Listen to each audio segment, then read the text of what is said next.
Shalom teman-teman. Shalom. Ya, kita jumpa lagi dalam ibadah Youth dan Teens di bulan November ini. Sebelumnya, mari kita ambil saat teduh sejenak, kita siapkan hati dan pikiran kita untuk beribadah kepada Tuhan.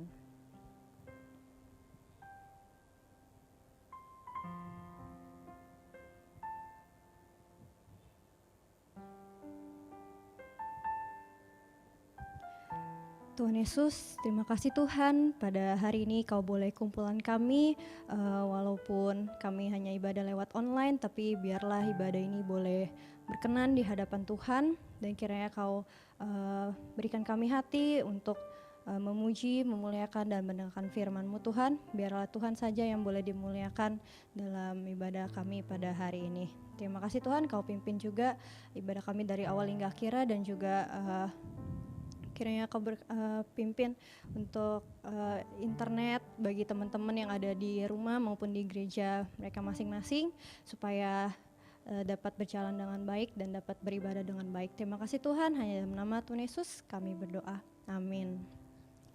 Ya teman-teman, walaupun kita ibadah di tengah keadaan yang seperti ini, mungkin di dalam kehidupan kita masing-masing kita punya badai kehidupan masing-masing, mungkin yang sekolah ya ada badainya sendiri, mungkin banyak tugas, mungkin yang bekerja juga lagi banyak kerjaan, atau mungkin ada yang masih mencari pekerjaan. Tapi biarlah di tengah badai ini kita boleh dapat merasakan kasih dan sukacita dari Tuhan saja, dan biarlah kasih itu yang dapat menjadi kekuatan bagi kita untuk dapat menaklukkan badai kita. Mari kita naikkan pujian Sukacita Surga.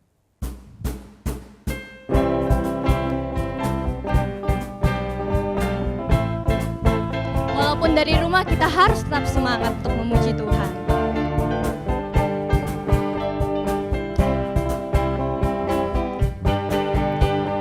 Terima sukacita surga, itulah kekuatan bagi jiwa.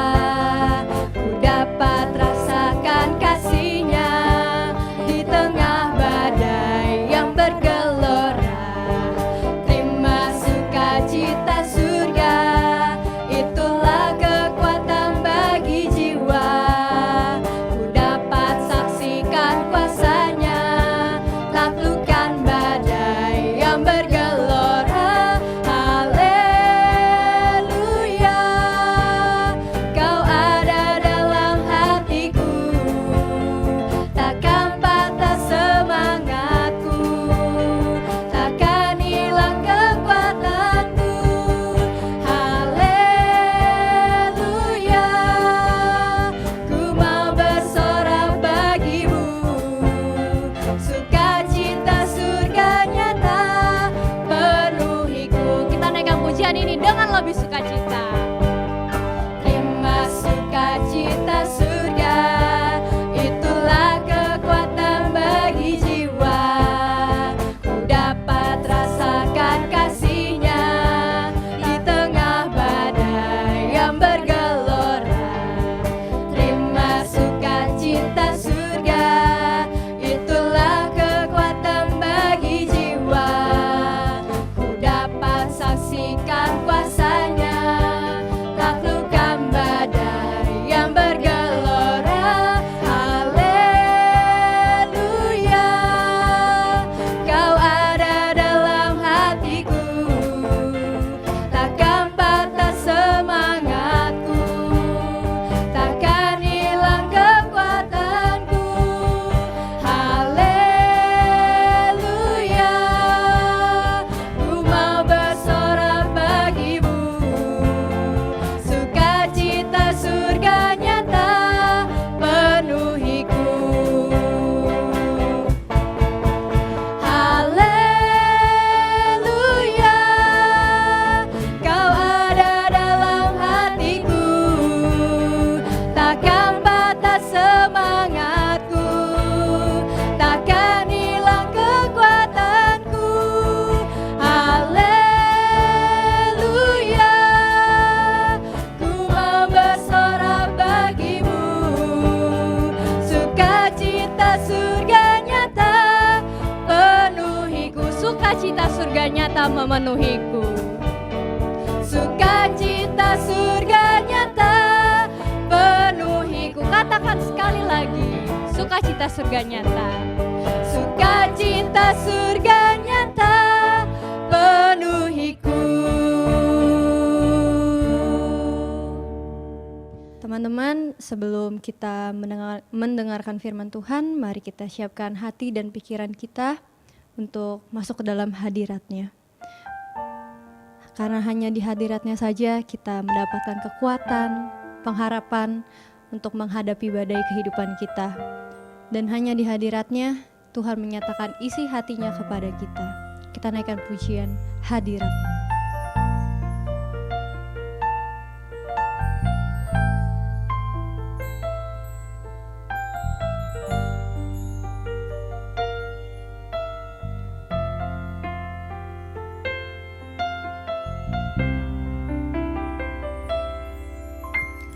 Di hadirat-Mu, tempat yang ku rindukan, nafas hidupku dan sumber kekuatan. Di sana Kau nyatakan isi hati dan rindumu, sehingga ku mengerti berharganya hidupku. Hadirat-Mu yang membawaku, terima semua janji-Mu, mengubah hidupku menjadi indah. Hadirat-Mu yang menguatkan aku di dalam pengharapan. Yesus, untuk selamanya hiduplah dalamku.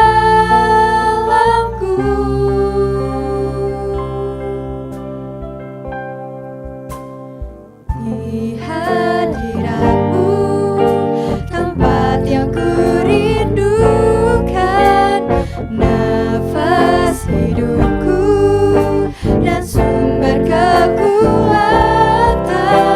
Di sana Kau nyatakan isi hati dan rindumu, sehingga ku mengerti berharganya hidupku. Hadirat-Mu yang membawaku, terima semua janji-Mu, mengubah hidupku menjadi indah. Hadirat-Mu yang menguatkan aku di dalam pengharapan. Yesus, untuk selamanya hiduplah dalamku. Hadirat-Mu Tuhan, hadirat-Mu yang membawaku, terima semua janji-Mu, mengubah hidupku menjadi indah. Hadirat-Mu yang menguatkan aku di dalam pengharapan. Yesus, untuk selamanya hiduplah dalamku. Hadirat-Mu yang membawaku, terima semua janji-Mu, mengubah hidupku menjadi indah. Hadirat-Mu yang menguatkan aku di dalam pengharapan.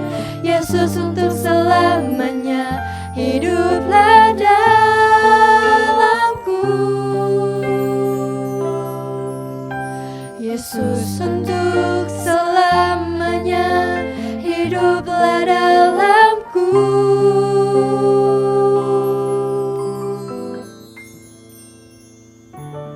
Waktu dan tempat saya persilakan untuk hamba-Nya untuk menyampaikan firman Tuhan. Sebelum kita mendengarkan firman Tuhan, mari kita bersama-sama bersatu dalam doa.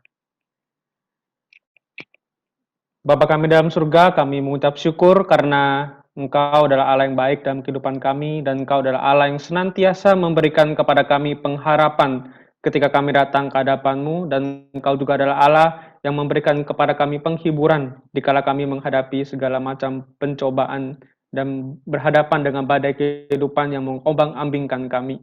Bapa, sebentar lagi kami akan merenungkan firman-Mu yang akan menjadi pedoman kami dan menjadi kekuatan kami. Biarlah Engkau berikan kami hikmat, kami boleh mengerti akan kebenaran firman-Mu ini.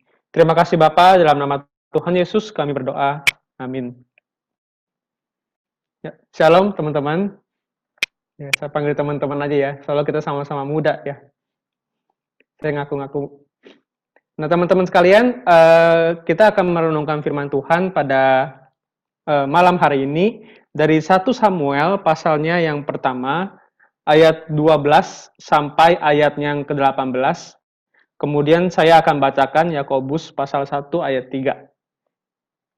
Saya mengajak kita membuka dari 1 Samuel pasal 1 ayat 12 sampai 18.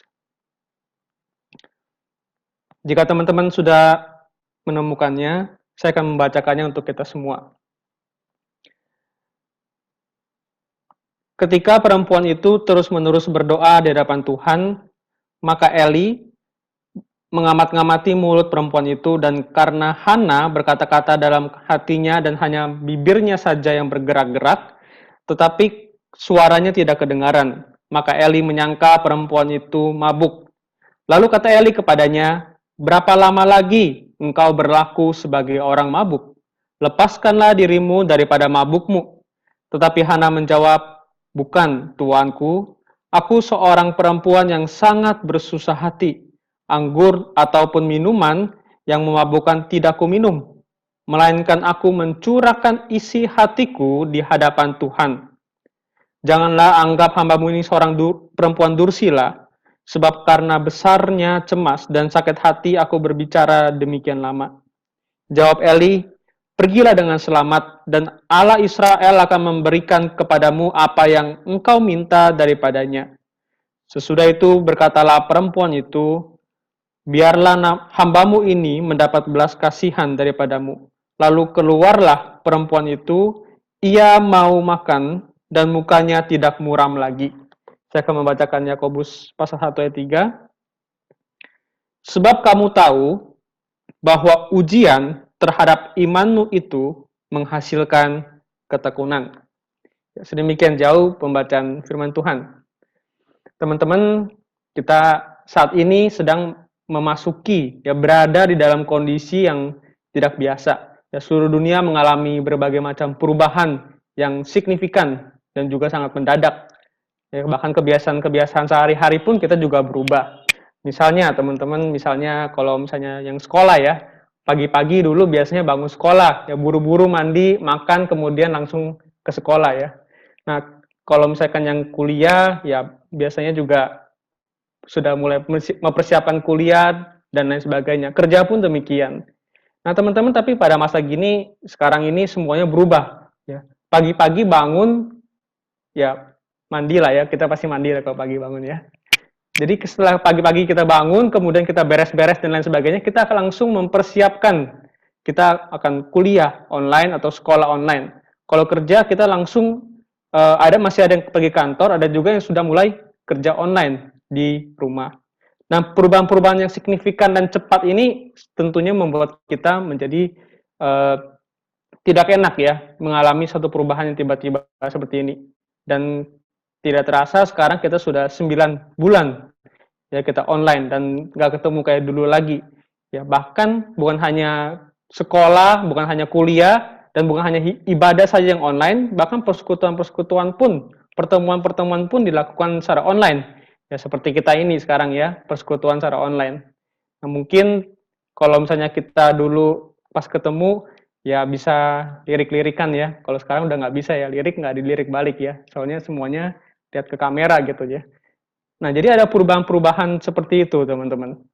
Nah, teman-teman, perubahan-perubahan seperti ini tuh tentu juga membuat hati kita kadang-kadang merasa bosan ya di rumah ya. Apalagi kalau bangun pagi, yang dicari pasti langsung gadget. Karena harus berhadapan dengan gadget dalam pertemuan Zoom, maupun Google Meet atau meeting, banyak rapat, dan lain sebagainya.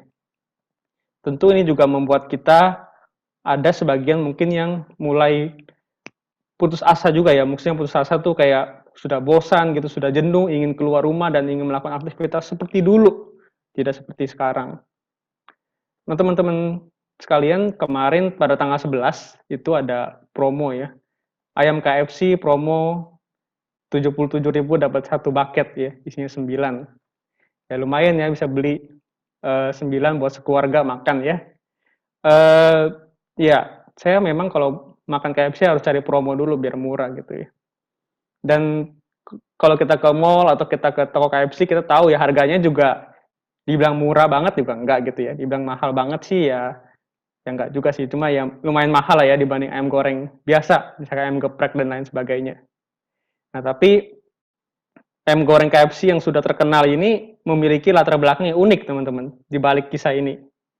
Nah, kalau kita tahu biasanya KFC itu didirikan oleh Kolonel Sanders ya. Tapi ketika saya cari namanya ternyata adalah Harlan Sanders ya. Kolonel itu pemberian ya, nama pemberian karena dia berhasil sekali di dalam penjualan ayam gorengnya di kota Kentucky. Nah, tentunya pertama kali dia memulai bisnisnya itu di Kentucky, teman-teman. Ya, namanya juga Kentucky Fried Chicken.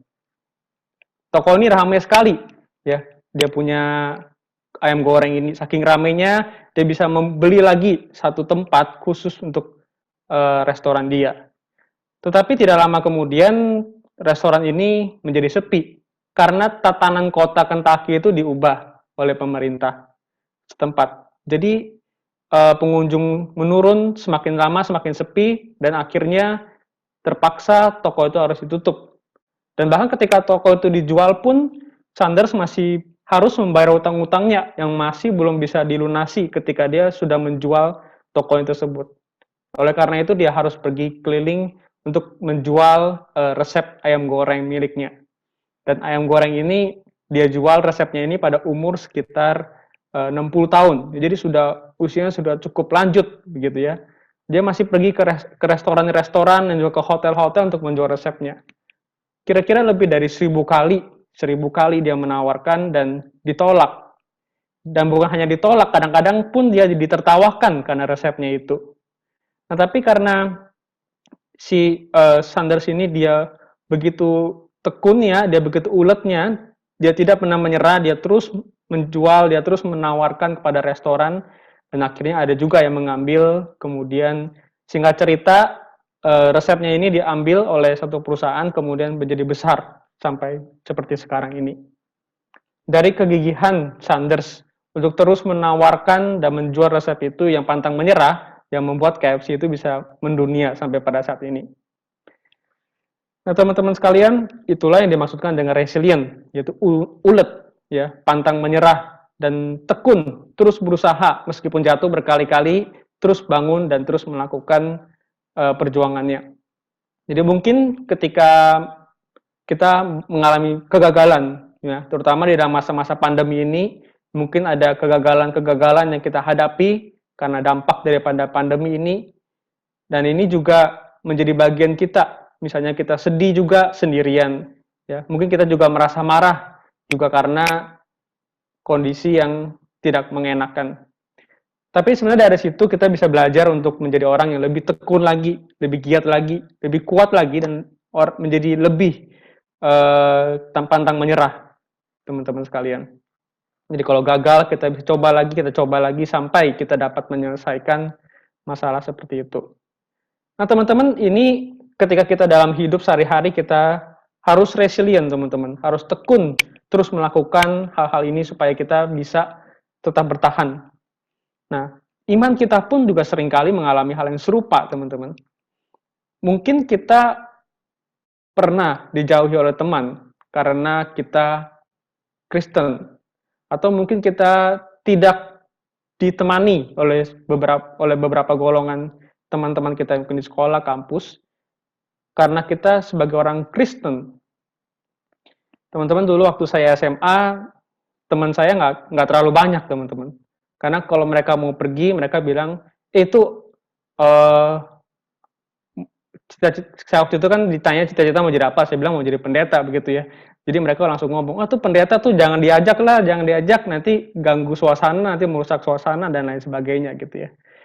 Nah, teman-teman, mungkin teman-teman bisa pernah merasakan hal yang serupa. Misalkan teman-teman nggak diajak karena teman-teman Kristen, ya.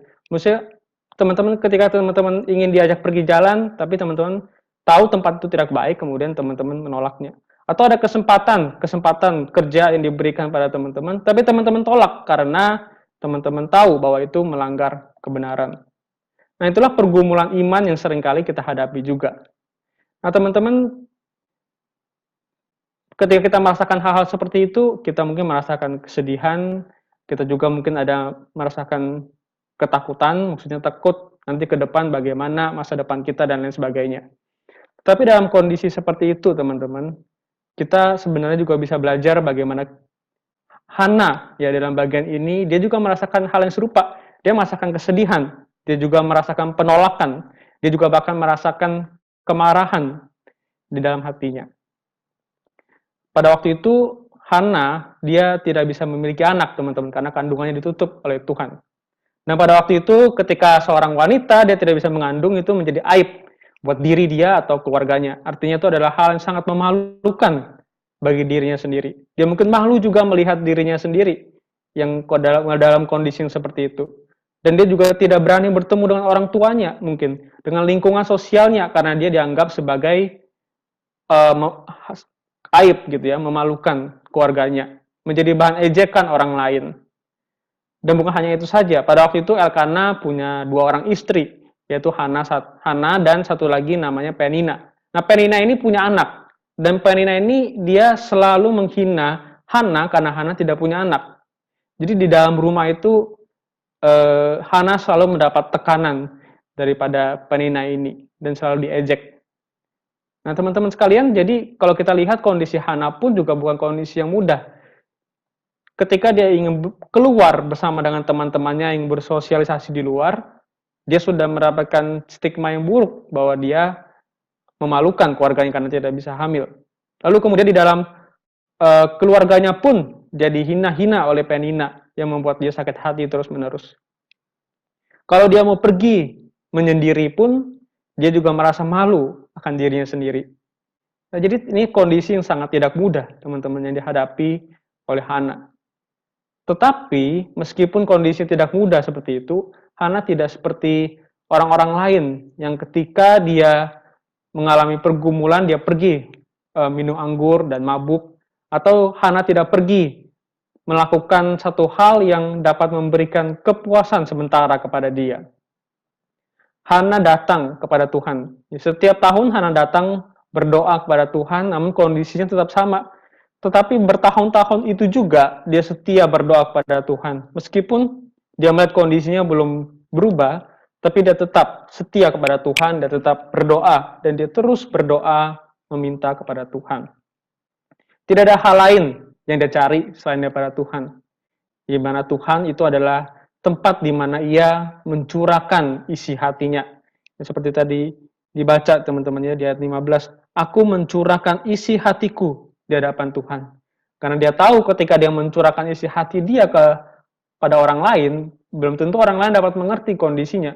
Bahkan ketika Elkana menghiburnya pun, ya sebenarnya Hana juga tidak mendapatkan kedamaian yang dia cari, teman-teman sekalian.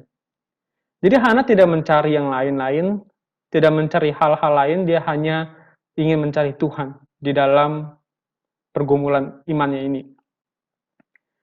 Teman-teman sekalian, ini adalah sebuah resilient faith yang ditujukan oleh Hana, yaitu iman yang tekun, iman yang tidak pernah menyerah, dan iman yang terus bergantung kepada Tuhan. Nah, teman-teman sekalian, kalau misalnya kita sudah tahu nih resilient faith itu seperti apa, bagaimana kita harus hidup sebagai orang Kristen yang memiliki resilient faith ini. Dan apakah ketika kita memiliki iman yang seperti ini, itu ada dampaknya dalam kehidupan kita sehari-hari? Apakah ada pengaruhnya ketika kita memiliki iman yang tekun di dalam kehidupan kita? Jawaban tentu ada, teman-teman ya. Kalau jawaban tidak ada, ya mungkin kita nggak bahas topik ini hari ini. Nah, teman-teman, kalau kita lihat Hana di dalam bagian ini, dia mengalami perubahan. Perubahannya itu adalah ketika dia keluar dari tempat dia berdoa, dia mengalami perubahan hidup, yaitu dia mau makan dan mukanya tidak muram lagi. Ya, sebelumnya dia saking sakit hatinya, saking sedihnya, dia sampai tidak mau makan. Dan mukanya tuh muram terus, sedih terus kelihatannya gitu. Penuh dengan beban, penuh dengan pergumulan. Tetapi ketika dia memiliki iman yang terus tekun berdoa kepada Tuhan, dia mengalami perubahan hidup ini. Yaitu perubahan hidup yang sungguh-sungguh mengubah diri dia dan juga lingkungan yang ada di sekitarnya. Ketika dikatakan bahwa dia mukanya tidak muram lagi, teman-teman, berarti dia sebenarnya sudah mendapatkan sebuah pengharapan. Ketika sebelumnya mukanya muram, dia mungkin merasa harapannya itu sedikit atau bahkan tidak ada harapan gitu ya. Jadi muka dia tuh begitu muram, dia sedih, dia takut akan masa depannya, maka dia mukanya muram. Tapi ketika dia sudah mendapatkan pengharapan yang baru, pengharapan yang kuat itu, dia mukanya menjadi tidak muram lagi. Ya mungkin ini senyuman yang sudah lama ya dinanti-nantikan oleh Elkana begitu ketika melihat Hana dalam peristiwa ini. Nah teman-teman, jadi Hana di dalam bagian ini dia mendapatkan sebuah pengharapan yang baru. Dan pengharapan atau harapan itu menjadi satu hal yang krusial di dalam kehidupan manusia. Soalnya teman-teman, kemarin saya dapat berita bahwa ada sepasang suami istri yang bunuh diri dengan cara loncat dari gedung bertingkat. Dan ketika itu saya dikasih lihat videonya teman-teman. Jadi satu suami sudah loncat duluan, kemudian istrinya menyusul. Gitu. Dan ketika dilacak begitu ya, ternyata dia penjual barang di salah satu toko elektronik dan tokonya sepi ya karena dampak daripada COVID-19 ini. Dan juga hutangnya itu juga banyak sekali yang mereka merasa tidak dapat dibayar karena tokonya juga sepi, dia tidak bisa mendapatkan uang, tidak bisa membayar.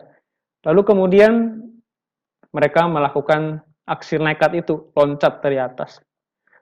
Lalu kemudian ketika saya cari-cari kasus-kasus lain, ternyata WHO di dalam cnnindonesia.com, ya teman-teman nanti juga bisa cari, menyatakan bahwa setiap 1 detik kira-kira ada 1 orang ya yang melakukan bunuh diri. Jadi banyak juga ternyata ya yang melakukan tindakan nekat seperti ini.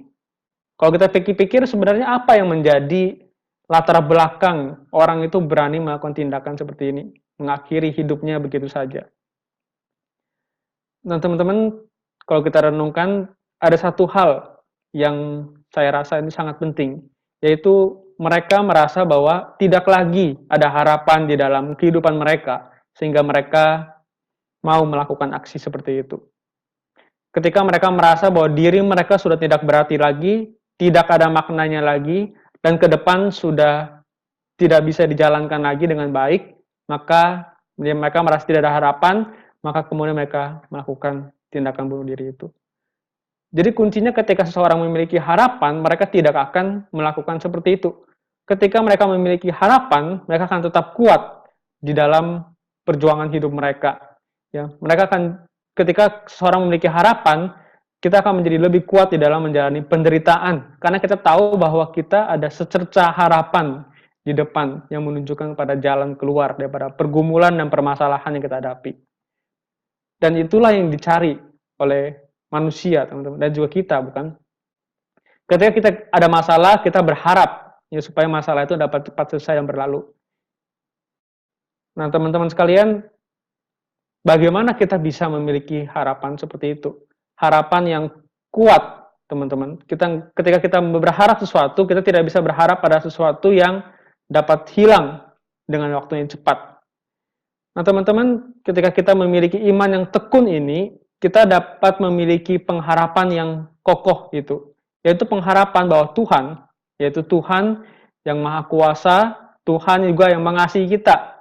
Dia juga akan menolong kita menyelesaikan masalah yang ada di hadapan kita.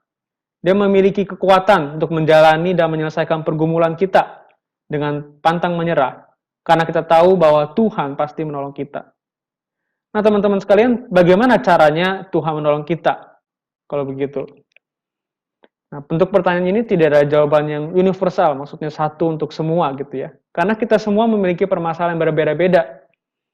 Teman-teman yang masih sekolah, dengan teman-teman yang kuliah, meskipun sama-sama studi, tapi memiliki pergumulan yang berbeda.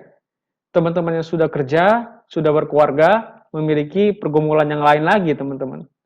Nah, jadi tidak ada jawaban untuk semua, teman-teman. Tapi yang ada jawaban untuk pasti itu adalah Tuhan pasti akan menolong kita. Dan bagaimana solusinya? Nah, disitulah kita harus bergumul bersama dengan Tuhan. Nah, teman-teman sekalian, Tuhan akan memberikan kepada kita solusi yang tepat sesuai dengan pergumulan yang kita hadapi pada saat ini. Oleh karena itu, kita harus sungguh-sungguh tanya, dan kita juga peka terhadap suara Tuhan. Dan lebih dari itu, kita juga harus taat pada Tuhan. Nah, ketaatan ini menjadi satu hal yang sangat penting, karena kadang ketika Tuhan menggunakan satu cara untuk menyelesaikan permasalahan kita, Tuhan menggunakan satu cara yang tidak terpikirkan oleh kita, dan bahkan tidak pernah terbayangkan mungkin oleh kita. Ketika kita taat dan percaya kepada tuntunan Tuhan, kita akan melihat karya Tuhan yang besar itu. Yang Tuhan inginkan hanyalah kita percaya kepada Dia. Kita berharap kepada kuasa dan rencananya yang agung. Nah, teman-teman sekalian, dengan demikian kita dapat juga memiliki satu ketangguhan ya, di dalam kehidupan kita. Jadi selain memiliki pengharapan, ketika kita memiliki iman yang kuat, iman yang tekun ini, kita juga dapat tangguh dalam menghadapi pencobaan yang ada di masa sekarang, dan kita juga siap menghadapi pencobaan di masa depan. Ketangguhan ini kita peroleh karena kita tahu siapa yang berkuasa dan karena kita memiliki pengharapan itu tadi, teman-teman. Nah, teman-teman sekalian, mungkin ketika kita di dalam pergumulan hidup ini, ya kita mengalami pergumulan yang membuat kita terkadang bisa jatuh, bangun, kemudian terkadang jatuh dan susah sekali untuk bangun, ya teman-teman. Karena kita merasa pergumulannya begitu berat, ya kita sudah berdoa bertahun-tahun mungkin, sudah doa sekian lama tapi tidak ada jawaban daripada Tuhan. Nah, teman-teman, mungkin ada juga pertanyaan-pertanyaan yang muncul ketika kita bergumul bersama-sama dengan Tuhan. Tetapi ketika kita memiliki iman ini, iman yang resilience ini, kita dapat siap dan kita tetap kuat di dalam iman kita. Artinya kita tidak meninggalkan iman kita, dan kita juga tidak mengakhiri hidup kita dengan begitu saja. Karena kita tahu bahwa ada Tuhan yang menopang kita. Nah, teman-teman, pertanyaan adalah bagaimana caranya kita bisa memiliki iman yang seperti ini, iman yang penuh dengan harapan dan iman yang dapat membuat kita tangguh di dalam menghadapi pergumulan hidup. Yang pertama adalah iman yang terarah pada Tuhan. Teman-teman sekalian, terkadang ketika kita memiliki pergumulan, kita mencari alternatif lain. Nah, alternatif lain ini seperti apa? Ketika misalnya seseorang ada dalam kesulitan dan dia butuh jalan keluar, paling tidak dia membutuhkan penyelesaian dari pergumulan emosinya terlebih dahulu. Dia akan mencari orang lain untuk dapat cerita terlebih dahulu, teman-teman. Lalu kemudian setelah dia cerita, dan kemudian dia merasa dia mendapatkan ketenangan, ya sudah. Dia merasa masalah emosinya sudah selesai, kemudian dia dapat menjalani hidup kembali. Nah, teman-teman, itu adalah alternatif yang dibuat, yang terlihat oke-oke saja, yang terlihat tidak ada masalah. Tetapi sebenarnya permasalahannya adalah ketika dia mengalami pergumulan itu, dia tidak datang kepada Tuhan, dia tidak mencari Tuhan. Itu berarti kita mencari alternatif lain selain Tuhan yang dapat menyelesaikan menyelesaikan pergumulan kita. Dan ada juga orang-orang yang mencari kedamaian atau mencari ketenangan itu di sosmed. Ya, misalnya juga teman-teman yang mungkin di sini nggak ada ya, yang seneng banget dapat like yang banyak ya. Kalau like-nya makin banyak, wah berarti saya disukai banyak orang. Padahal kalau like itu bisa aja kepencet ya, lagi scrolling kepencet gitu ya. Jadi kena like gitu ya. Enggak juga ya. Nah, ada juga dapatin komen-komen yang bagus begitu ya. Nah, teman-teman, ketika mencari ketenangan di dalam sosmed ini pun juga merupakan alternatif lain selain Tuhan. Karena dia berpikir bahwa di dalam sosmed itu orang-orang dapat melihat dia yang baik-baik, ya foto yang dipost itu yang bagus-bagus, video yang dipost itu yang oke-oke gitu, biar orang tuh bisa terhibur gitu. Nah, teman-teman sekalian, inilah alternatif-alternatif lain selain Tuhan yang dicari oleh orang-orang ketika dia menghadapi pergumulan. Nah, ketika kita menghadapi pergumulan, kita harus terlebih dahulu mencari Tuhan. Kita mencari Tuhan, kita berdoa kepada Tuhan, supaya Tuhan bisa memberikan kepada kita ketenangan. Kalau kita mau cerita dengan teman, itu boleh teman-teman. Nggak salah sih kita cerita sama teman ya. Tapi kita harus mencari Tuhan terlebih dahulu ketika kita mengalami pergumulan. Karena itulah juga yang dikatakan oleh Yesus di dalam Matius 6. Tapi carilah dahulu kerajaan Allah dan kebenarannya, maka semua itu akan ditambahkan kepadamu. Jadi kita harus cari dulu kerajaan Allah dan kebenarannya. Cari dulu Tuhan di dalam segala aspek kehidupan kita. Baik itu dalam keadaan senang maupun susah. Ya kalau susah biasanya kita cari Tuhannya lebih gampang daripada waktu senang ya. Tapi waktu susah juga terkadang kita juga bisa cari alternatif lain tadi. Ya kita bukan cari Tuhan, malah cari yang lain gitu. Jadi kita tetap harus terfokus pada Tuhan. Kita berharap pada Tuhan dan Tuhan pasti akan memberikan solusi yang terbaik dalam pergumulan kita. Dan yang kedua teman-teman, ketika kita sudah berfokus pada Tuhan, terkadang kita berdoa, sudah lama berdoa tapi nggak dapat apa yang kita doakan. Pergumulan kita nggak selesai-selesai. Atau mungkin juga ada juga teman-teman lain yang udahlah kamu cari yang lain aja gitu. Maksudnya cari alternatif yang lain. Ya, seperti ini dijelaskan oleh tadi. Nah, teman-teman ketika kita berdoa, kondisinya tidak membaik malah tambah parah. Kadang-kadang juga bisa demikian, teman-teman. Nah, di sini biasanya kita mulai goyah. Kita sudah beriman, sudah berdoa, sudah cari Tuhan, tapi kondisi tidak berubah. Kondisi sama saja atau bahkan lebih parah. Permasalahan yang kita hadapi begitu-begitu saja. Teman-teman tahu nggak mainan roly-poly? Kalau bahasa Mandarinnya itu pawong. Nggak tahu juga ya. Iya, nggak apa-apa sih. Nggak pengaruh keselamatan. Ya, jadi mainan ini itu dia bentuknya boneka, dan di bawahnya itu ada setengah lingkaran. Jadi ini boneka, misalnya ini setengah lingkaran di bawah. Nah, setengah lingkaran ini nih dia nggak bisa jatuh, teman-teman. Jadi kalau kita goyangin ke belakang gini jatuh ya, dia akan balik lagi langsung gitu. Jadi dia digoyangin kemana aja dia akan tetap putar-putar di sana aja gitu. Jadi akan tetap berdiri tegak gitu ya. Saya nggak tahu bahasa Indonesianya apa ya. Ya mungkin nanti bisa dicari teman-teman ya. Tapi ketika saya cari nih mainannya namanya roly-poly ya bahasa Inggrisnya ya. Nah teman-teman mainannya itu unik ya. Jadi kalau kita colek-colek gitu dia nggak akan jatuh gitu ya. Kan enak teman-teman mainan-mainan itu ya. Wah nggak akan jatuh gitu ya, digoyang-goyangin terus. Ya kalau kita lagi stres apalagi ya sentil-sentil terus kemana-mana gitu ya. Jadi dia goyang-goyang kanan kiri depan belakang gitu ya. Nah teman-teman waktu kita memiliki iman yang kuat, ya terkadang itu juga yang dilakukan oleh iblis ya. Dia goyang-goyangin kita ke kanan, ke kiri, ke depan, ke belakang gitu ya. Karena tujuannya supaya kita bisa jatuh, kemudian kita tidak bangun lagi dalam iman kita. Tetapi iman kita tidak boleh seperti itu, teman-teman. Iman kita harus seperti mainan itu ya. Yang ketika sudah digoyang ke kanan, ke kiri, tetap aja dia akan bangun lagi. Terus memiliki iman yang kembali seperti itu. Itu namanya ketekunan di dalam iman, teman-teman. Jadi ketika kita berdoa, mungkin bukannya Tuhan tidak dengar, atau Tuhan tidak mau jawab, atau Tuhan tidak mau menolong kita, atau tidak mampu menolong kita. Tapi terkadang ketika kita berdoa dan belum ada solusi, itu berarti belum waktunya.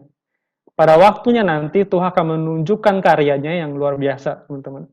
Itu tidak bisa kita paksa Tuhan untuk menjawab doa kita sesuai dengan keinginan kita. Karena keinginan kita terkadang belum tentu yang terbaik, tapi keinginan Tuhan dan Tuhan akan memberikan pada kita yang terbaik daripada jawaban setiap doa-doa kita. Yang Dia inginkan hanya satu hal, teman-teman, yaitu kita setia dan percaya kepada Dia. Dan teman-teman, mungkin ada juga pergumulan-pergumulan lain nih, yang tidak bisa kita sharingkan pada teman-teman kita bisa cerita pada Tuhan di dalam doa-doa kita. Nah, disinilah teman-teman cara ketiga adalah kita ngobrol dengan Tuhan. Nah, teman-teman ketika saya berkatanya ngobrol dengan Tuhan itu seperti apa sih? Nah, mungkin teman-teman sudah langsung terpikir ya, berdoa itu ngobrol dengan Tuhan. Ya. Nah, teman-teman, ya berdoa memang salah satu bagian dari ngobrol dengan Tuhan. Ya, kalau misalnya saya sekarang sedang berkhotbah, apakah saya bisa dibilang lagi ngobrol dengan teman-teman? Tentu enggak juga ya, karena saya ngomong satu arah. Saya ngomong teman-teman mendengarkan. Kalau ngobrol itu kan dua arah. Saya ngomong teman-teman mendengarkan, nanti sebaliknya teman-teman ngomong saya mendengarkan. Nah itu baru ngobrol teman-teman. Nah demikian juga relasi kita dengan Tuhan. Ngobrol dengan Tuhan itu kita ngomong sama Tuhan dan Tuhan mendengarkan dalam doa-doa kita. Kita meminta sesuatu kepada Tuhan di dalam doa kita. Nah itu kita ngomong sama Tuhan. Tapi ada waktunya Tuhan ngomong sama kita dan kita harus mendengarkan. Misalnya di dalam khotbah, dalam persekutuan, di dalam khotbah hari Minggu, dan juga terutama di dalam perenungan saat teduh kita setiap hari dalam Alkitab. Ya, Alkitab ini adalah firman Allah. Jadi ketika kita merenungkan firman Tuhan, itu adalah perkataan yang Tuhan ucapkan pada kita. Jadi ngobrol itu harus dua arah, teman-teman. Kita punya kesempatan bicara, Tuhan juga punya kesempatan bicara. Nah, teman-teman sekalian, pada satu kali ketika saya sedang berdoa gitu ya, saya mendoakan satu pergumulan waktu saya SD. Gitu. Kemudian saya baca kitab kisahnya tentang Nabi Nuh, teman-teman. Yang nggak ada hubungannya sama pergumulan saya. Saya nggak mengalami air bah. Walaupun daerah rumah saya sering banjir, tapi saya nggak pernah dapat air bah, teman-teman. Yang saya menutupin gunung. Ya, jadi saya berpikir ya, apa hubungannya ini cerita Nuh ini dengan saya gitu. Lalu kemudian di dalam pergumulan itu saya tanya dengan pembina sekolah minggu saya, dan juga saya tanya sama gembala saya pada waktu itu yang mengembalakan di gereja saya. Kemudian dia menjelaskan bahwa ketika Tuhan memberikan kasihnya kepada Nuh di dalam bagian itu, menunjukkan kasih setianya kepada Nuh. Oh, di situ saya baru tahu, oh ternyata Tuhan menunjukkan kasihnya sama orang yang percaya sama dia. Itu menjawab pergumulan saya, teman-teman. Jadi terkadang ketika kita merenungkan firman Tuhan pun, kita nggak ngerti ini maksudnya apa. Ya, kita mau ngobrol sama Tuhan, kita ngomong, Tuhan ngerti. Ketika Tuhan ngomong, kita bingung-bingung gitu ya. Ini maksudnya apa ya gitu ya. Terkadang kita membutuhkan waktu, teman-teman, untuk merenungkan apa yang Tuhan katakan kepada kita. Dan kalau ketika kita merenung secara pribadi, kita tidak mendapatkannya, ya kita bisa tanya dengan hamba Tuhan atau yang lebih ngerti, teman-teman. Nah, teman-teman sekalian, itu artinya kita mendengarkan suara Tuhan. Nah, teman-teman, jadi ketika kita memiliki iman yang tekun ini, kita memiliki iman yang tekun ini dengan cara mencari Tuhan, dan kita ngobrol dengan Tuhan. Kita berbicara dengan Tuhan. Ya, teman-teman, bukan hanya kita yang bicara, tapi kita juga mendengarkan Tuhan yang berbicara. Dan di dalam pencobaan ini, pencobaan yang kita hadapi, pergumulan yang kita hadapi ini, akan membawa kita kepada iman yang lebih kuat, dan akan membawa kepada kita iman yang lebih tekun. Seperti yang Yakobus bilang, bahwa ujian terhadap imanmu itu akan menghasilkan ketekunan. Teman-teman, ketika kita menghadapi ujian iman, itu bukan berarti kita harus berhenti beriman. Atau ketika kita menghadapi pencobaan, kita harus berhenti percaya pada Tuhan. Tapi sebaliknya, justru ketika kita menghadapi pencobaan dan ujian, kita semakin tekun dan semakin percaya, dan kita dapat melihat tuntunan Tuhan dengan semakin jelas. Amin. Mari kita berdoa. Bapa kami dalam surga, kami mengucap syukur karena Engkau adalah Allah yang baik dalam kehidupan kami. Engkau juga adalah Allah yang senantiasa menyertai kami, baik itu di dalam kondisi kami yang penuh dengan sukacita, dan juga kondisi kami yang penuh dengan pergumulan, penuh dengan badai yang membuat kami mungkin tidak dapat melihat ke depan dengan jelas, yang mungkin membuat kami takut, yang mungkin mengobang-ambingkan iman kami. Tapi kami mengucap syukur Tuhan karena Engkau juga ada di sana, Engkau juga menguatkan kami. Bapa, biarlah Engkau juga boleh terus mengajar kami, supaya di dalam pergumulan hidup kami dapat memiliki iman yang tekun. Kami dapat terus mencari Engkau, berfokus pada Engkau, dan kami juga boleh mendengarkan suara-Mu. Sehingga ketika kami menghadapi pencobaan, dan iman kami menghadapi ujian, kami boleh semakin kuat di dalam Engkau, dan kami juga boleh menguatkan orang lain. Terima kasih Bapa, dalam nama Tuhan Yesus kami berdoa. Amin.